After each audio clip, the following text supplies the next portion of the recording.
मनाचे श्लोक अर्थासहित. श्लोक क्रमांक 55.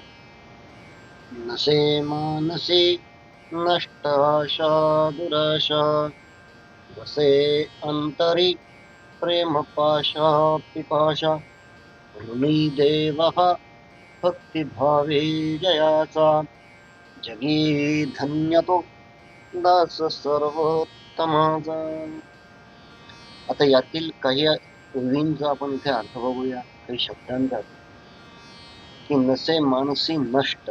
नष्ट म्हणजे दुष्टासाठी त्यांनी हा शब्द वापरला, याचा अर्थ दुष्ट असा.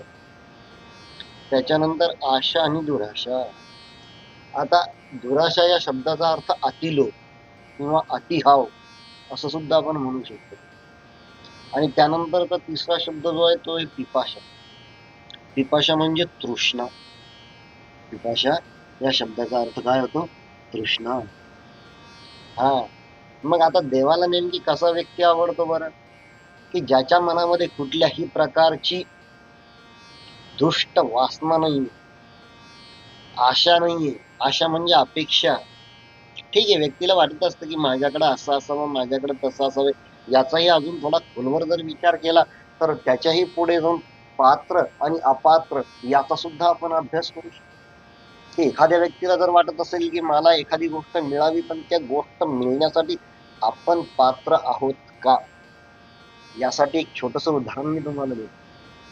भगवान श्रीकृष्णांनी महाभारतामध्ये अर्जुनाला विश्वरूपाचं दर्शन करून दिलं, पण ते देण्याच्या अगोदर काय करावं लागलं? त्याला दिव्य दृष्टी प्राप्त करून द्यावी. त्यामुळे आशा आणि अपेक्षा ठेवताना सुद्धा आपण आपल्या पात्रतेचा विचार करावा. पण येथे जो अर्थ त्यांनी सांगितला की जगी धन्य तो दास सर्वोत्तमाचा, मग तो कोण आहे? तो कसा आहे?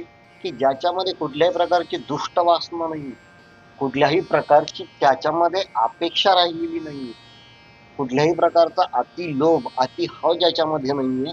त्याचप्रमाणे ज्याच्या अंतःकरणात सतत प्रेमाची तृष्णा असते.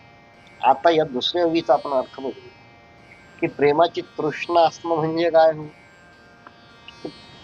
आता जसं आपण हे उदाहरण, मला असं वाटतं की संतांचं यांनी याच्यामध्ये उदाहरण तर द्यायचं नसेल ना रामदास स्वामींना, की संतांची वृत्ती कशी असते की समाजाला कितीही जरी त्रास दिला तरी कुठल्या संतांनी असं सांगितलेलं आहे, तुम्ही रामदास स्वामींचं चरित्र वाचा अथवा संत तुकाराम महाराजांचं वाचा किंवा अथवा आमच्या पैठणच्या नाथ महाराजांचं तुम्ही चरित्र वाचा, त्यांनी त्यांच्या गाथेमध्ये किंवा ज्ञानेश्वरीमध्ये किंवा दासबोधामध्ये त्यांनी असं लिहिलंय का की नाही आम्हाला जगानं त्रास दिला? नाही दिलं, नाही लिहिलं. का? कारण त्यांच्या अंतःकरणात प्रेमाची तृष्णा होती हो, म्हणून ते संत आहे. संत त्यालाच म्हणतात की ज्याच्या अंतःकरणामध्ये सतत प्रेम भरलेलं. मग तुम्ही कसेही वागा, तुम्ही सुष्ट असो अथवा दुष्ट असो, तुमच्या अंतःकरणात आशा असो अथवा दुराशा असो. कारण तिसऱ्या याच्यामध्ये काय सांगितलं? ऋणी देव हा भक्ती भावे जयाचा. काय आता तिसऱ्या ओळीचा आपण अर्थ बघूया. देवाला आपल्याला ऋणी करून ठेवायचं. काय? देवाला आपल्याला ऋणी करून ठेवायचं. पण ते कसं ऋणी करून ठेवायचं? जसं द्रौपदीनं भगवान श्रीकृष्णांना ऋणी करून ठेवलं, द्रौपदीच्या वस्त्रहरणाच्या वेळेस जसं भगवान श्रीकृष्ण तेथे धावून आले, कारण तिनं त्या भक्तीनं भगवान श्रीकृष्णांना ऋणी करून ठेवलं. ऋणी करून ठेवणं म्हणजे काय?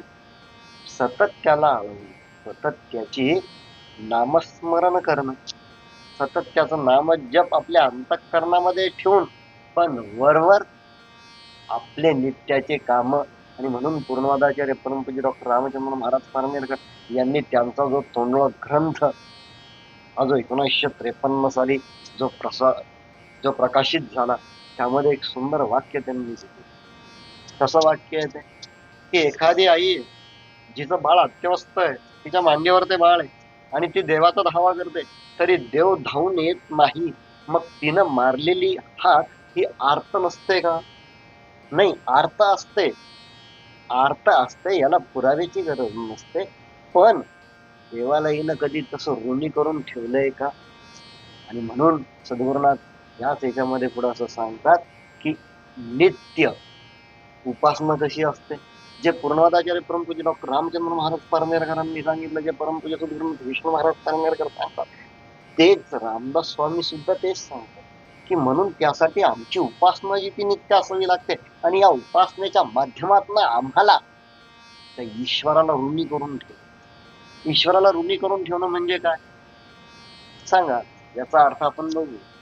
ईश्वराला ऋणी करून ठेवणं म्हणजे ईश्वराचं नामस्मरण आपण करणं. तो ईश्वर आहे, त्याचं नामस्मरण केलं काय नाही केलं काय त्याचं नाही अडतो, पण आमचं अडतं, आमचं हर घडी अडतं.